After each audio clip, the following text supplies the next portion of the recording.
तो यहाँ आपको देखिए आपको संस्कृति आपको यहाँ पे है एंशियंट इंडिया एंशियंट हिस्ट्री है, इसको आप देखिए। तो इसके अंतर्गत आपको सबसे पहले जो आपको है कि प्राचीन भारत इतिहास के स्रोत के बारे में देखिए, आपको एक अध्याय एक हो गए प्राचीन भारत इतिहास के जो स्रोत हैं उसको देखिए। इस इकाई का अध्ययन करने के उपरांत प्राचीन भारत इतिहास के स्रोत तथा उससे संबंधित विभिन्न पहलुओं पर हमारी समझ विकसित होगी। तो इसमें देखिए प्राचीन भारत इतिहास के स्रोत के अंतर्गत सबसे पहले भूमिका देखा जाएगा, प्रमुख ऐतिहासिक स्रोतों का वर्गीकरण देखा जाएगा। पुरातात्विक स्रोत के अंतर्गत हम लोग क्या पढ़ेंगे, पुरातात्विक स्रोत के अंतर्गत हम लोग उत्खनन सामग्री पढ़ेंगे, अभिलेख पढ़ेंगे, स्मारक और भवन पढ़ेंगे, मुद्रा पढ़ेंगे, मूर्तियाँ पढ़ेंगे, चित्रकला पढ़ेंगे, मुहरे पढ़ेंगे, पुरातात्विक स्रोतों का महत्व पढ़ेंगे।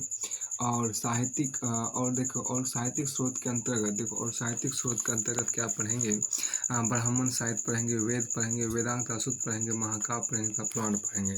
उसके बाद आपको आगे यहाँ पर देखिए कहा गया कि ब्राह्मणेतर साहित्य के अंतर्गत हम बौद्ध साहित्य पढ़ेंगे, जैन साहित्य पढ़ेंगे, लौकिक साहित्य पढ़ेंगे। और प्रमुख साहित्यिक रचनाओं के अंतर्गत हम क्या पढ़ेंगे, प्रमुख साहित्यिक रचनाओं के अंतर्गत हम प्रमुख साहित्यिक रचना आपको होते हैं। देखिए प्रमुख साहित्य रचना हो गया, फिर साहित्यिक स्रोत की सीमाएं होता है। विदेशी वृत्तांत के अंतर्गत हम क्या पढ़ेंगे, विदेशी वृत्तांत के अंतर्गत हम ईरान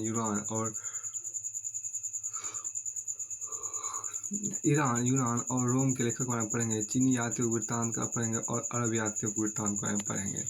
इसके अंतर्गत जो आपको मुख्य चीज़ों पर ध्यान दिया जाए, भूमिका देखिए यहाँ पर जो भूमिकाएं हैं उसको थोड़ा सा यहाँ पर देखें। देखिए अतीत में घटित घटनाओं क्रमबद्ध अध्ययन को इतिहास कहते हैं। अतीत में घटित घटनाओं क्रमबद्ध अध्ययन को इतिहास कहते हैं। अतीत में घटित घटनाओं क्रमबद्ध अध्ययन को इतिहास कहते हैं। इससे मानव इतिहास के उन पहलुओं को समझने में सहायता मिलती है जिनसे होकर मनुष्य वर्तमान दौर तक पहुंचा है। कुछ लोगों को मानना है कि इतिहास युद्ध और शासकों की कहानी तक सीमित है, किंतु यह सत्य नहीं है, क्योंकि इसका विषय क्षेत्र काफ़ी विस्तृत है। इतिहास की विभिन्न घटनाओं को समझने के अलग अलग दृष्टिकोण अनुसरण किया जाता है। भारत में हेरोडोटस या लिवी से इतिहासकार नहीं हुए, ऐसे में कुछ पाश्चात्य विद्वानों ने मत व्यक्त किया कि भारतीयों में इतिहास की समझ और ऐतिहासिक ज्ञान का अभाव था। लेकिन सच तो यह है कि प्राचीन भारतीय इतिहास की धारणा आधुनिक इतिहासकारों की इतिहास लेखन की धारणा से पूर्णतः अलग थी। उसके बाद आपको आगे जो यहाँ पर है इसमें देखिए, ये आपको कि प्रमुख ऐतिहासिक स्रोत की बात की गई, तो हम प्रमुख ऐतिहासिक स्रोत जो होते हैं उन पे यहाँ पर चर्चा करते हैं। इसमें देखिए प्रमुख ऐतिहासिक स्रोत को दो भागों में बांटा गया है। प्रमुख ऐतिहासिक स्रोत जो है उसको दो भागों में बांटा गया। पहला आपको देखिए साहित्यिक स्रोत प्रमुख ऐतिहासिक स्रोत को दो भागों में बांटा गया है।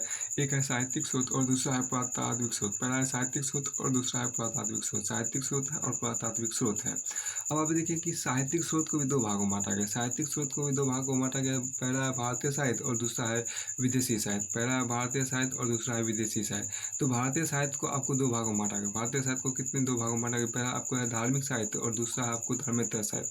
पहला आपको है धार्मिक साहित्य और दूसरा है धर्मेतर साहित्य आपको यहाँ पे है।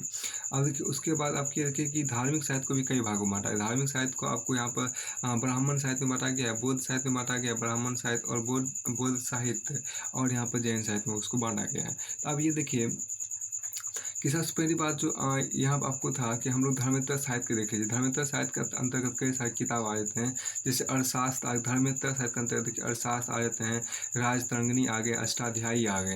तो अर्थशास्त्र हो गया, राजतरंगिणी होगी, अष्टाध्यायी। अर्थशास्त्र हो गया, राजतरंगिणी होगी, अष्टाध्यायी होगी।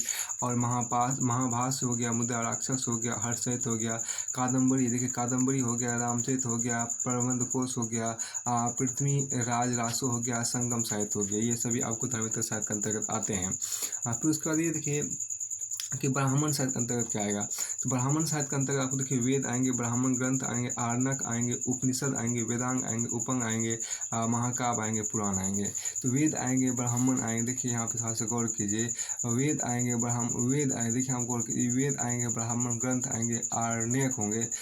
वेद आएंगे, ब्राह्मण ग्रंथ आएंगे, आरण्यक आएंगे, उपनिषद आएंगे, वेदांग आएंगे, उपवेद आएंगे, महाकाव्य आएंगे, पुराण आएंगे।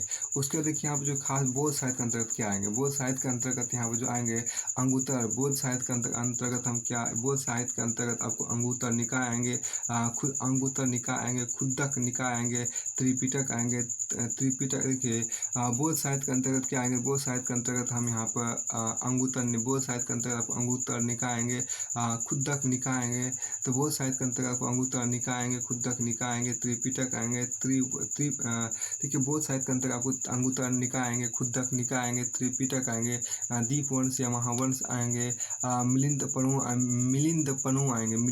आएंगे, ललित विस्तर आएंगे, आर्य मंजूश्री मूलकल्प आएंगे, मतलब बौद्ध साहित्य के अंतर्गत ये कह सकते हैं कि अंगुत्तर निकाय आएंगे, खुद्दक निकाय आ जाएंगे, त्रिपिटक आ जाएंगे, दीपवंश या एवं महावंश आएंगे, मिलिंद पर्व आएंगे, लील विस्तर आएंगे, आर्य मंजूश्री मूलकल्प आएंगे। अब देखिए जैन साहित्य के अंतर्गत क्या आएंगे, जैन साहित्य के अंतर्गत आपको देखिए परिशिष्ट पर्वन आएंगे, आचार रांग सूत्र आएंगे, कल्पसूत्र आएंगे, भगवती सूत्र आएंगे, भद्र बाहुचरित आएंगे, कुबलय माला आएंगे, आदि पुराण आएंगे, उत्तर पुराण आएंगे। तो इसमें देखिए क्या जैन साहित्य के अंतर्गत आपको परिशिष्ट पर्वन आएंगे, आचारांग सूत्र आएंगे, कल्पसूत्र आएंगे, भगवती सूत्र आएंगे, भद्र बाहुचरित आएंगे, कुबलय माला आएंगे, आदि पुराण आएंगे और उत्तर पुराण आएंगे। उसके बाद आपको यहाँ देखिए, तो इसके बाद आपको यहाँ पर जो आपको है कि इसमें ये कहा गया कि देखिए इतिहास की जानकारी प्राप्त करने का मुख्य स्रोत अतीत के इतिहास की जानकारी प्राप्त करने का मुख्य स्रोत आपको अतीत के तथ्य होते हैं, अतः इतिहास का साक्ष्यों का साधनपूर्वक विश्लेषण करते हैं।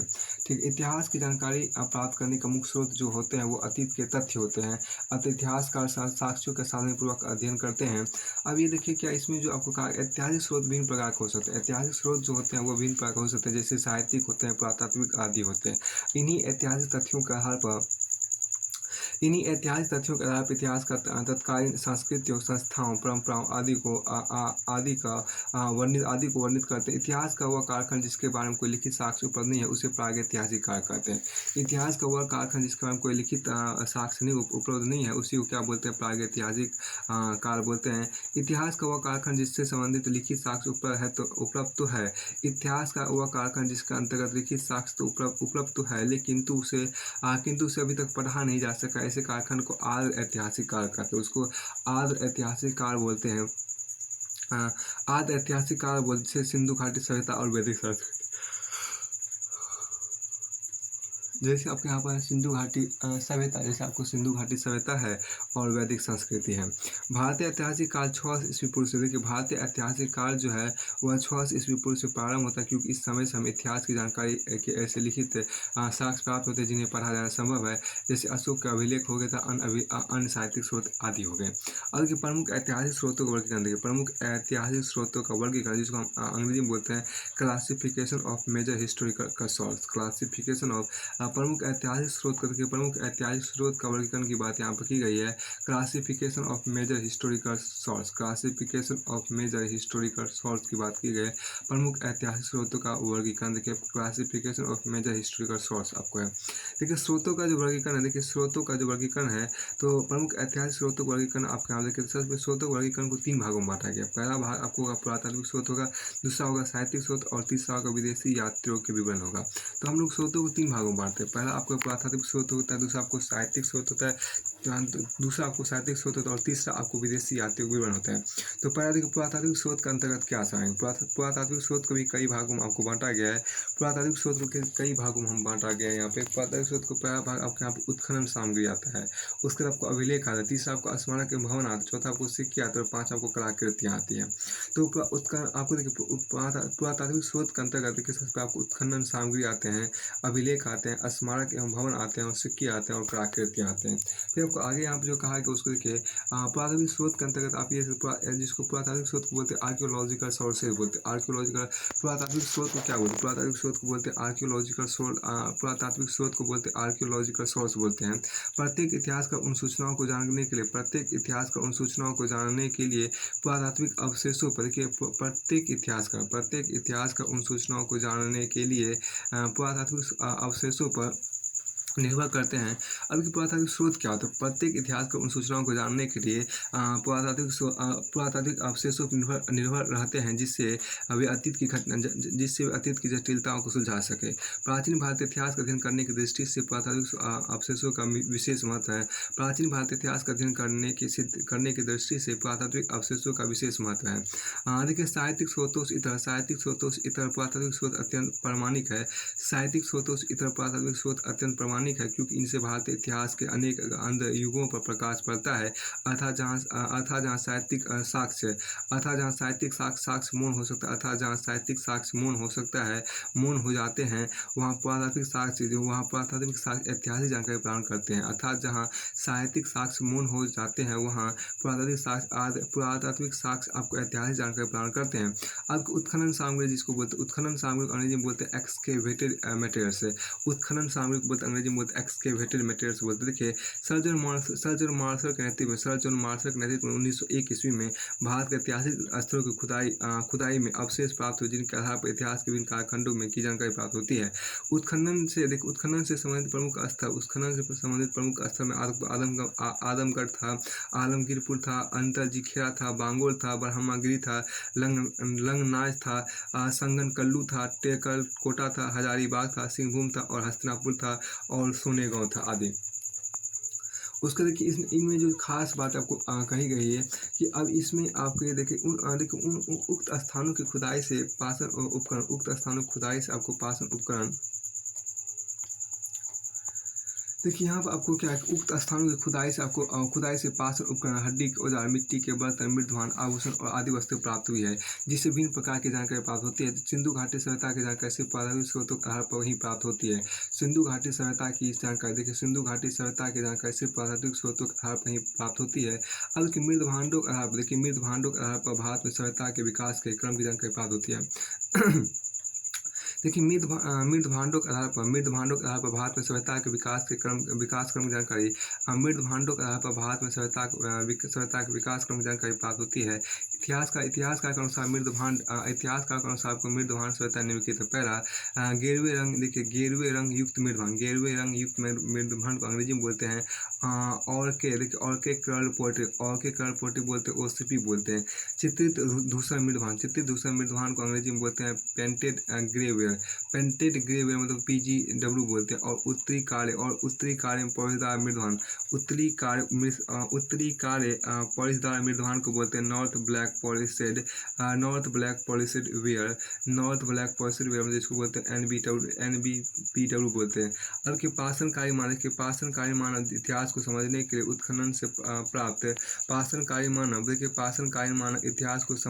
उत्खनन से प्राप्त अवशेष महत्वपूर्ण स्रोत है। पाषाणकालीन देखिए यहाँ पर क्या कि पाषाणकालीन मानव इतिहास को समझने के उत्खनन से प्राप्त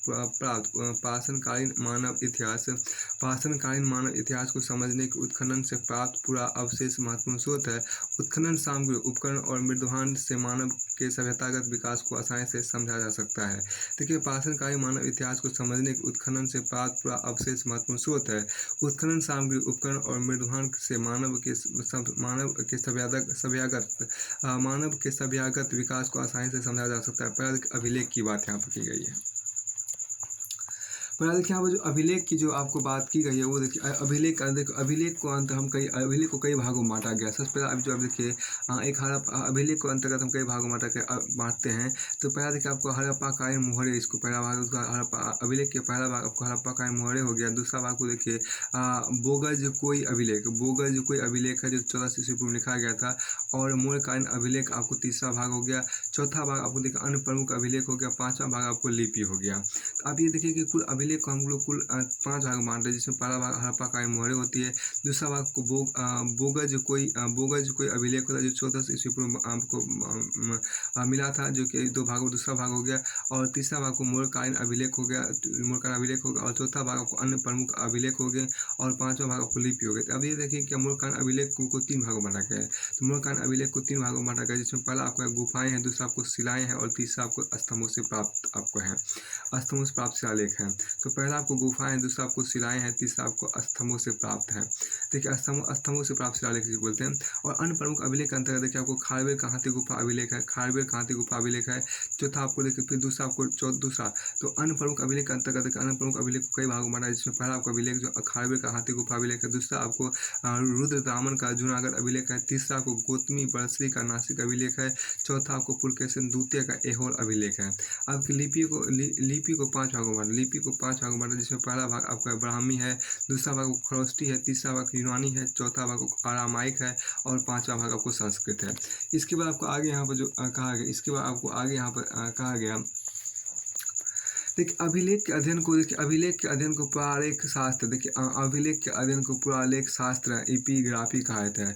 अभिलेख के अध्ययन को पुरालेख शास्त्र एपिग्राफी कहा जाता है। अभिलेख के अध्ययन को पुरालेख शास्त्र एपिग्राफी कहा जाता है। अभिलेख के अध्ययन को पुरालेख शास्त्र कहते हैं। अभिलेख के अध्ययन को यहाँ थोड़ा सा गौर कीजिए इस बात को। अभिलेख के अध्ययन को पुरालेख शास्त्र एपिग्राफी कहा जाता है। अभिलेख के अध्ययन को पुरालेख शास्त्र एपिग्राफी कहा जाता है। पुरातात्विक स्रोतों में दूसरे सबसे महत्वपूर्ण स्रोत अभिलेख हैं। अभिलेखों के अध्ययन को हम लोग पुरालेख शास्त्र, अंग्रेजी में एपिग्राफी कहा जाता है, कहते हैं। पुरातात्विक स्रोतों में देखिए, पुरातात्विक स्रोतों में दूसरे सबसे महत्वपूर्ण स्रोत आपको अभिलेख हैं। भारत के विभिन्न स्थानों से कई अभिलेख मिले हैं। प्राचीन भारत का अधिकांश अभिलेख मुहरों, प्रस्तर स्तंभों, चट्टानों, ताम्रपत्रों, ईंटों, दीवारों आदि पर उत्कीर्ण पाए गए हैं। हालांकि सभी अभिलेख पर उनकी तिथियां अंकित नहीं है, फिर भी अक्षरों की बनावट के आधार पर उनका काल निर्धारण किया जा सकता है। उसके बाद आपको आगे यहाँ पर जो कहा गया उसको देखिए। देखिए सबसे प्राचीन जो आपके यहाँ पर है, सबसे प्राचीन अभिलेखों में सबसे प्राचीन अभिलेखों में आपको क्या है, देखिए सबसे प्राचीन अभिलेखों में मध्य एशिया, जिसको हम एशिया माइनर बोलते हैं, एशिया माइनर का बोगज कोई अभिलेख है। इस पर एशिया माइनर का बोगज कोई अभिलेख है। इस पर वैदिक देवता मित्र वरुण इंद्र और नासत्य के नाम मिलते हैं। यह अभिलेख लगभग 1400 ईस्वी पूर्व का है। इससे ऋग्वेद की तिथि ज्ञात करने में सहायता मिलती है। भारत के विभिन्न क्षेत्रों से प्राप्त होने वाले अभिलेखों को निम्नलिखित 4 रूपों में विभाजित किया जा सकता है। भारत के विभिन्न क्षेत्रों से प्राप्त होने वाले अभिलेख को निम्नलिखित 4 रूपों में विभाजित किया जा सकता है, जिसमें पहला आपके गुहा लेख है। भारत के विभिन्न क्षेत्रों से प्राप्त होने वाले अभिलेख को निम्नलिखित 4 रूपों में विभाजित किया जा सकता है, जिसमें पहला गुहा लेख है, दूसरा आपको शिलालेख है, तीसरा स्तंभ लेख है और चौथा आपको ताम्रपत्र लेख है। इसके माध्यम से तत्कालीन भारत के सामाजिक, आर्थिक, राजनीतिक, सांस्कृतिक एवं धार्मिक जीवन की जानकारी प्राप्त होती है। भारत में सबसे प्राचीन अभिलेख अशोक के माने जाते हैं। इसका समय लगभग आपको 300 ईस्वी पूर्व माना जाता है। डी.आर. भंडारकर ने अभिलेख के आधार पर अशोक का इतिहास लिखने का सफल प्रयास किया। देखिए अशोक के अभिलेख ब्राह्मी, खरोष्टी, ग्रीक तथा अरामाइक लिपियों में उत्कीर्ण है। अशोक के अभिलेख आपको ब्राह्मी, खरोष्टी, ग्रीक तथा अरामाइक लिपियों में उत्कीर्ण है। मांस की गुर्जरा, निट्ठुर एवं उदय गोलम से प्राप्त अभिलेखों में अशोक के नाम का स्पष्ट उल्लेख मिलता है। अन्य अभिलेखों में उसे देवताओं का प्रिय या देवनाम प्रियदर्शी कहा गया है। अशोक के अभिलेखों से धर्म और राजतत्व के आदर्शों पर पर्याप्त प्रकाश पड़ता है। सर्वप्रथम 1837 ईस्वी में जेम्स प्रिंसेप ने ब्राह्मी लिपि में लिखित अशोक के अभिलेख को पढ़ने में सफलता प्राप्त की थी। अभिलेख सरकारी एवं निजी दोनों तरह के होते हैं। सरकारी अभिलेख या तो राजकवियों द्वारा लिखित प्रशस्तियां हैं या भूमि अनुदान पत्र है। प्रशस्तियों में सर्वाधिक महत्वपूर्ण अभिलेख समुद्रगुप्त का प्रयाग प्रशस्ति अभिलेख है, जिसमें समुद्रगुप्त के विजयों और नीतियों की जानकारी मिलती है। इसी प्रकार राजा भोज की ग्वालियर प्रशस्ति से भी उनकी उपलब्धियों का वर्णन मिलता है। अब आगे हम देखिए कुछ अभिलेख पाषाण या स्तंभों उत्खननित है। कुछ अभिलेख आपको पाषाण या स्तंभों पर उत्खननित मिले हैं। ऐसे अभिलेखों की प्राप्ति स्थलों के आधार पर संबंधित शासक के राज्य की सीमाओं का अनुमान भी लगाया जाता है। उदाहरण स्वरूप आपको अशोक के अभिलेख से उसके साम्राज्य विस्तार की जानकारी प्राप्त होती है। इसके अलावा अधिकांश प्रशस्तियां एवं भूमि अनुदान पत्र विश्वसनीय नहीं है, क्योंकि राजकवियों ने क्योंकि राजकवियों ने इन प्रशस्तियों और अनुदान पत्रों पर अतिशयोक्तिपूर्ण वर्णन करने का प्रयास किया है। क्योंकि राजकवियों ने इन प्रशस्तियों और अनुदान पत्रों पर अतिशयोक्तिपूर्ण वर्णन करने का प्रयास किया है। ये देखिए, ये अनुदान पत्र मुख्यतः तांबे की चादरों पर उत्कीर्णित किए जाते हैं। ये अनुदान पत्र मुख्यतः तांबे की चादरों पर उत्कीर्णित किए जाते थे। इन अनुदान पत्रों में भूमि खंडों की सीमाओं के साथ साथ उस समय का भी वर्णन मिलता है जब वे भूमि खंड दान में दिए गए थे। अब के निजी अभिलेख की बात यहाँ पर की गई है। तो निजी अभिलेख देखिए, निजी अभिलेख की जो बात यहाँ पर की गई है, मंदिरों या मूर्तियों पर उत्कीर्णित होते थे। निजी अभिलेख जो था आपको मंदिरों या मूर्तियों पर उत्कीर्णित होते थे इन दो तिथियों इन पर जो तिथियां उत्कीर्ण है उनसे इन मंदिरों के निर्माण कार्य की जानकारी प्राप्त होती है। इसी प्रकार इन अभिलेखों से मूर्तिकला और वास्तुकला के विकास का भी पता चलता है। साथ ही इनसे तत्कालीन धार्मिक स्थिति और भाषाओं की भी जानकारी मिलती है। अब उदाहरण स्वरूप क्या देखो, गुप्त काल से पूर्व के अधिकांश अभिलेख प्राकृत भाषा में उत्कीर्ण है और उनमें सामान्यतः ब्राह्मणेतर धर्मों जैसे जैन धर्म, बौद्ध धर्म आदि का उल्लेख मिलता है। जबकि गुप्त एवं गुप्तोत्तर काल का अधिकांश अभिलेख संस्कृत भाषा में उत्कीर्णित है और उनमें ब्राह्मण धर्म का विशेष उल्लेख मिलता है। निजी अभिलेख से तत्कालीन राजनीतिक स्थिति के बारे में भी जानकारी प्राप्त होती है, क्योंकि उनमें तत्कालीन समय के शासकों, उच्च अधिकारी एवं कर व्यवस्था आदि का भी उल्लेख मिलता है। दक्षिण भारत के प्रमुख राजवंशों जैसे कि पल्लव हो गया, चालुक्य हो गया, राष्ट्रकूट हो गया, पांड्या हो गया और चोल हो गया। ये चोल दक्षिण भारत के प्रमुख राजवंशों जैसे कि आपको पल्लव, चालुक्य, राष्ट्रकूट, पांड्य और चोल वंशों का इतिहास लिखने में भी अभिलेख अत्यंत सहायक सिद्ध हुए। इतिहास देखिए यहाँ पर क्या, दक्षिण भारत के प्रमुख राजवंश जैसे कि पल्लव हो गया, चालुक्य हो गया, पल्लव हो गया, चालुक्य हो गया, राष्ट्रकूट हो गया, पांड्य हो गया, चोल वंशों का इतिहास लिखने में भी अभिलेख अत्यंत सहायक सिद्ध हुए हैं। इसके आपको आगे जो यहाँ पर है, तो फिर आप यहाँ पर देखें कि ये जो आपको चीज़ें हैं विदेशों से प्राप्त कुछ अभिलेखों से भी इतिहास की देखिए, विदेशों से प्राप्त कुछ अभिलेखों से भी इतिहास की जानकारी प्राप्त होती है। बोगज कोई अभिलेख से वैदिक आर्यों का समीकरण बिठाया जाता है। बोगज कोई अभिलेख से आपको वैदिक आर्यों का समीकरण बिठाया जाता है। इसके अलावा पर्सिपोलिस और बेही अस्तून अभिलेखों से ज्ञात होता है कि ईरानी सम्राट डेरियस प्रथम ने सिंधु नदी के समीपवर्ती क्षेत्रों पर अधिकार कर लिया था। उपयुक्त तथ्यों के देखिए, आप उपयुक्त तथ्यों के आधार पर यह कहा जा सकता है कि प्राचीन भारत के इतिहास लेखन में भारतीय एवं विदेशी अभिलेख बेहद उपयोगी सिद्ध हुए हैं। उपयुक्त तथ्यों के आधार पर यह कहा जा सकता है कि प्राचीन भारत के इतिहास लेखन में भारतीय एवं विदेशी अभिलेख बेहद उपयोगी सिद्ध हुए हैं। आज के प्रमुख अभिलेख उदाहरण के रूप में यहाँ देखिए, प्रमुख अभिलेखों के उदाहरण के रूप में यहाँ पर कहा गया क्या, प्रमुख अभिलेखों के उदाहरण के रूप में यहाँ पर आपको कहा गया कि हाथी गुफा अभिलेख के जो शासक थे वो देखिए, हाथी गुफा अभिलेख शासक खारवेल थे और जानकारी उससे क्या उसके शासन का घटनाओं का क्रमबद्ध विवरण दिया गया है। हाथी गुफा अभिलेख जो है उसमें शासक खारवेल से संबंधित जानकारी है, जिसके अंतर्गत उसके शासनकाल की घटनाओं का क्रमबद्ध विवरण है। और जूनागढ़ अभिलेख, जिसको गिरनार अभिलेख भी बोलते हैं, जूनागढ़ अभिलेख को ही क्या बोलते हैं, जूनागढ़ अभिलेख को ही गिरनार अभिलेख बोलते हैं। जूनागढ़ अभिलेख या गिरनार अभिलेख के शासक जो थे वो रुद्रदामन थे और इससे हमें रुद्रदामन की विजय व्यक्तित्व एवं कृतित्व का विवरण मिलता है। देखिए, जूनागढ़ अभिलेख या गिरनार अभिलेख से हमें क्या मिलता है कि रुद्रदामन की विजय व्यक्तित्व एवं कृतित्व का विवरण मिलता है। और नासिक अभिलेख से क्या मिलता है, नासिक अभिलेख से हमें गौतमी बर्ष जो रचना काल था, गौतमी बर्ष जो इसके शासक नासिक अभिलेख जो आपको नासिक अभिलेख से हमें गौतमी बर्षली के सातवाहनकालीन घटनाओं का विवरण या अर्थात गौतमी पुत्र सातकर्णी संबंधित जानकारी मिलती है।